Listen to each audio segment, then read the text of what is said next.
বাঙালির চায়ের প্রতি যে কতটা আবেগপ্রবণ তা নিয়ে নতুন করে বলার কিছু নেই। আদি অনন্তকাল ধরে দেশ কাল রাজ্য রাজনীতি সব কিছু নিয়েই বাঙালির তুমুল বিতর্কের ঝড় তোলে চায়ের আড্ডার থেকে। সকাল হোক কিংবা সন্ধে নিয়মিত চায়ের ঠেকের আড্ডা কোনো মতে মিস করতে চায় না চা প্রেমী বাঙালি।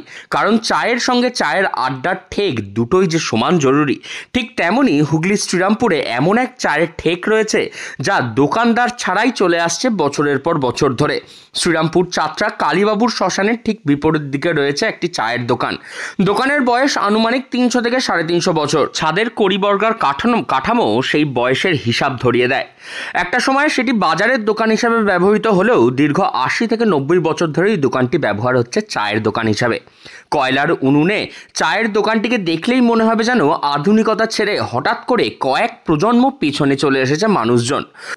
দোকান তো অনেক পুরনো, 350 বছরে, তখন অন্য দোকান ছিল। এবারে 80-90 বছরের চা দোকান। আপনি কতদিন ধরে চায়ের দোকান? আমি ছোটবেলা থেকে, আমি এই দোকানের মানে নয়, কিন্তু ছোটবেলা থেকে 10 বছর ধরে নাও, আজকে মোটামুটি 54 বছর ধরে এই দোকানে যাতায়াত আছে আমার। এই দোকান আপনি চালনা করছেন? না, আমি চালনা করি না, এখন উপস্থিত আমি। আচ্ছা, হ্যাঁ। মানে এই দোকানটা কি মানে তাহলে কি মানে যে কেউ চালনা করে নাকি? হ্যাঁ, এখানে যার যখন সময় হয়, কারণ আমরা সবাই চাকরিজীবী। আচ্ছা, ঠিক আছে। আচ্ছা, এবার যার যখন সময় হয়, আজকে আমার সময় আছে, আমি ছিলাম, এরপরে ও ধরে নেবে, একজন ধরে নেবে। মানে তাহলে এই দোকানের তাহলে মানে টাকাটা কিভাবে তাহলে কি হয়? টাকাটা যেটা হবে, যা যে যেরকম থাকবে সে বুঝিয়ে দেবে, মানে সে মালিককে বুঝিয়ে দেবে। মালিক একজন আছেন, তারপর আপনার এই দোকানটা চালান। হ্যাঁ, এখানে সবাই থাকে, সবাই যারা কাস্টমার তারাও কাজ করে এখানে। তারাও কাজ করে দেয়, তারাও দুধ এনে দেয়, চিনি এনে দেয়, যেটা এনে দেয় সবকিছু এনে দেবে তারা, সমস্ত কিছুই। মানে এমন একটা চায়ের দোকান যেখানে, হ্যাঁ, যেখানে সবাই কাস্টমারও এখানে এসে দোকানটা যাতে চলে, দোকানটা যাতে খোলা থাকে সেই চেষ্টাটা কাস্টমারও করে।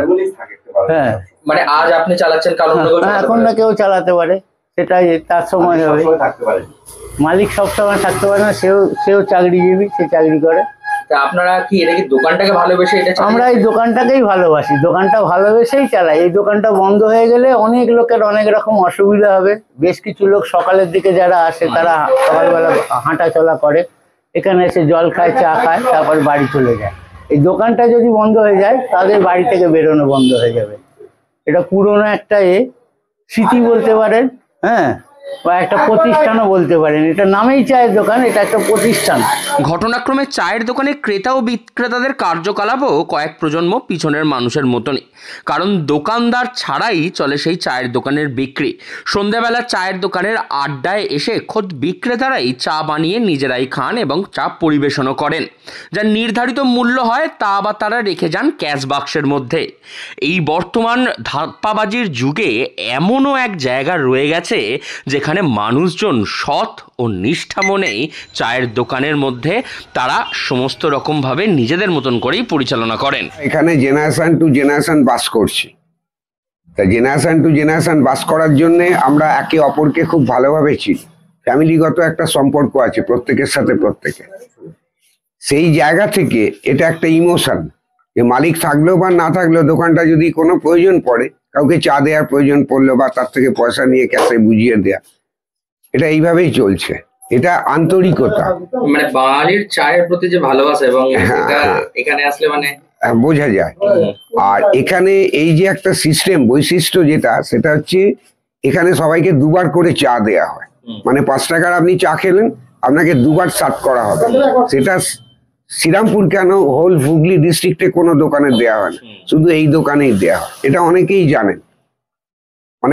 মানে যারা এখানে আসে, বড়া বেগমপুর চণ্ডীতলা শ্মশানে মরা পোড়াতে আসে, তারাও জেনে গেছে যে এই দোকানটা এটাই বৈশিষ্ট্য, প্রধান বৈশিষ্ট্য এটা। আপনি কত বছর চা খাচ্ছেন এখানে? আমি চা খাচ্ছি, আমার বয়স এখন 58+, 58+, তার মানে প্রায় ওই 48-49 বছর। 8-9 বছর বয়স থেকে চা বানিয়ে নিজের মতন খেয়ে নেন?